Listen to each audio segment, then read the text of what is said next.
Miki Howard. I'm from Chicago, born in Cook County Hospital. Raised on 54th and Ingleside. Actually was born on what is now Martin Luther King Drive.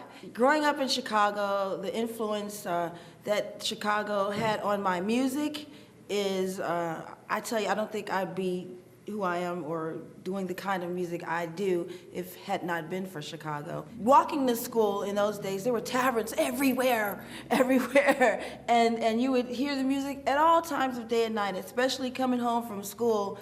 It was one of my favorite things to do was to stick my head into the tavern and hear the music coming out, and most of the time it was Etta James or a couple of artists that we don't hear a lot of anymore today, but there were lots and lots of female singers during those times in the mid-'60s, and certainly Aretha Franklin, which used to depress me because my mother played, what was it? If You Want a Do-Right Woman, she played it until I just couldn't stand it anymore.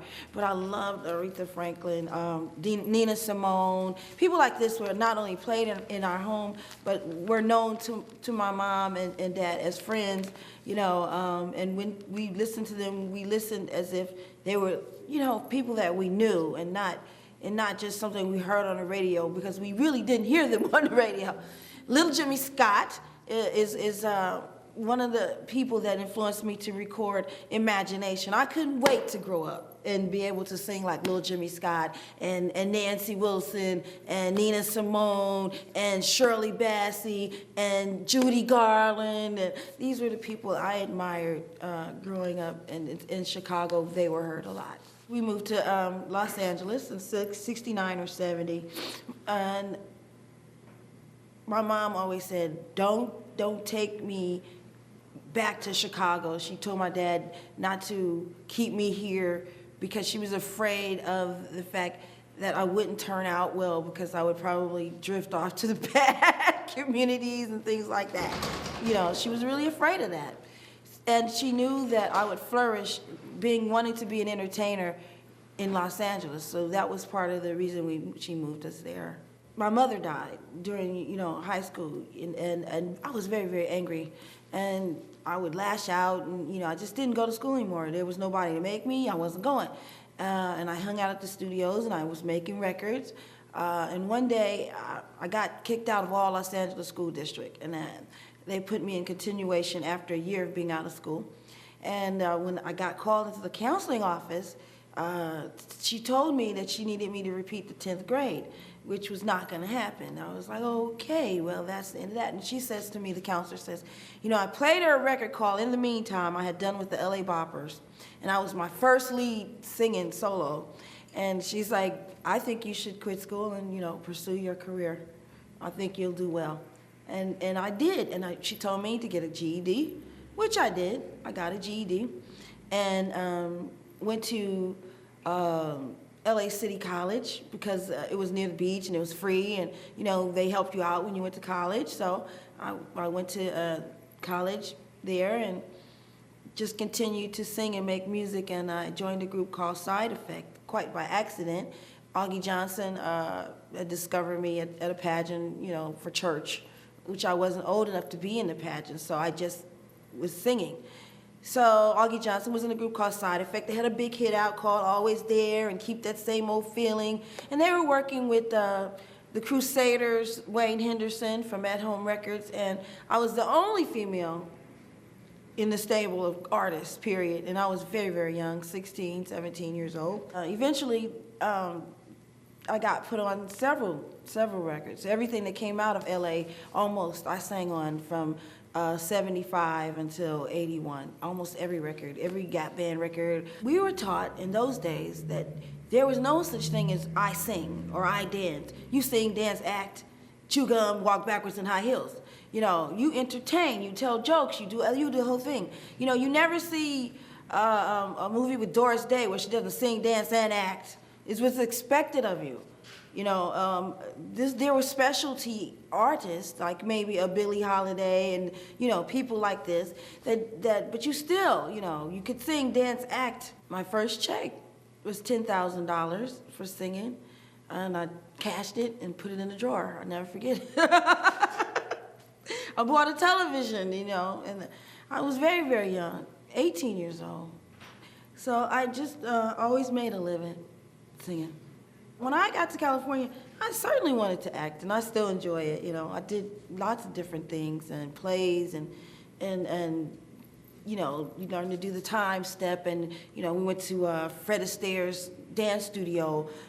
This was something you do. You don't. I don't know if they don't do it anymore, but it was part of being a singer, an entertainer. You know, you do all of these things. So, I certainly wanted to be in movies, and just being an overt person, I met casting director Robbie Reed, who was consequently great friends with Spike Lee and Malcolm X came along through her because she had seen me do my Billie Holiday thing, you know. I had 1 or 2 songs to sing on a tour with Cameo. It was my first tour. And when we played Radio City Music Hall, I did Billie Holiday. And she saw me do that. And, you know, Spike was casting Malcolm X, and they brought me in for that, and they was like, there's no other person. You know, people actually think I am Billie Holiday reincarnated. I can tell you a story. I wanted to see Abby Lincoln, who's one of my mentors in my heart. And she didn't know me, and I went to the show. This is maybe 5 years ago, and I wanted to meet her. My son took me because he knew how much I loved Abby Lincoln, and so we get up to the dressing room door, and she's gone to the restroom. So we were just waiting outside the door for her, and so she comes from the restroom at the Blue Note in New York, and comes to the dressing room door, and she stops, and she says, "You're one of us."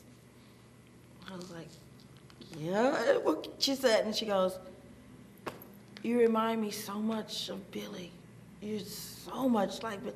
And this was all in 2 glances, and I was mortified. I was like, "Oh my God!" She didn't know who I was. She didn't know that I sang. She didn't know anything.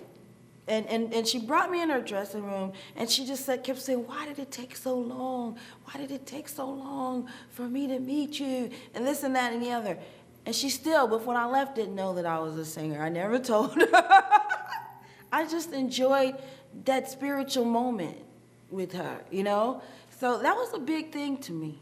As far as meeting Denzel and filming with Spike, you got to think back. This was days before that they were so big, and we all came from the same community. Robbie Reed was great friends with Spike, you know, and Denzel. You know, she really put them on in a lot of ways. And I used to say to Robbie, "Why do you use the same actors for everything?" Because you would see the same black actors and everything, the same ones, you know, Halle Berry, and I said, "Why do you use the same ones?" She said, "Because I need to establish them first. Because if you keep using different ones all the time, then they just, you know, but if you establish the artist."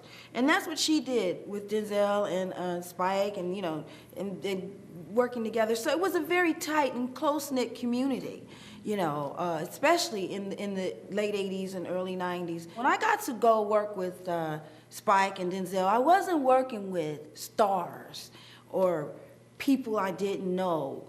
These were people I knew and saw all the time, and, you know, Denzel's wife, Paulette, was, you know, singer.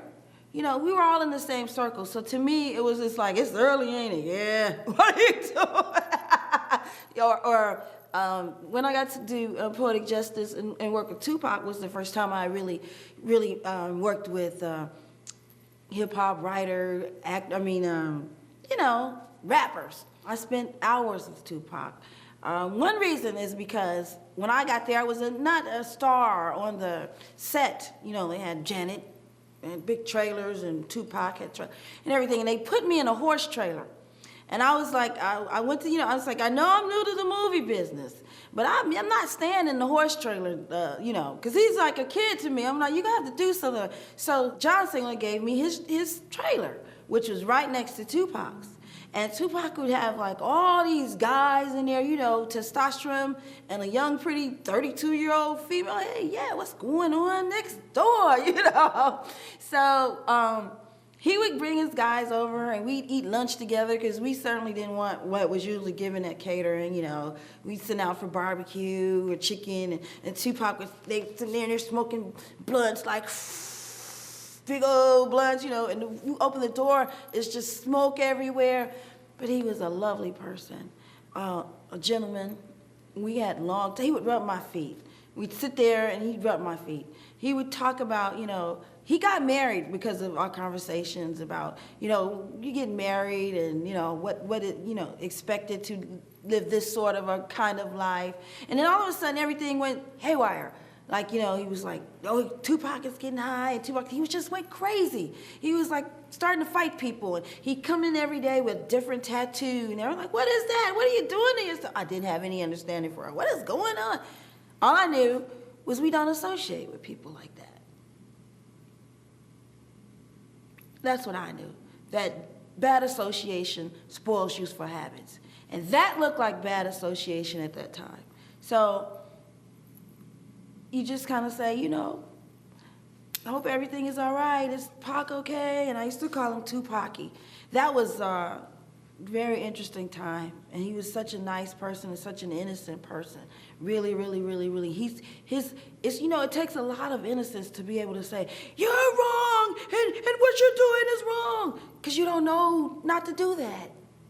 That's a better way to do that.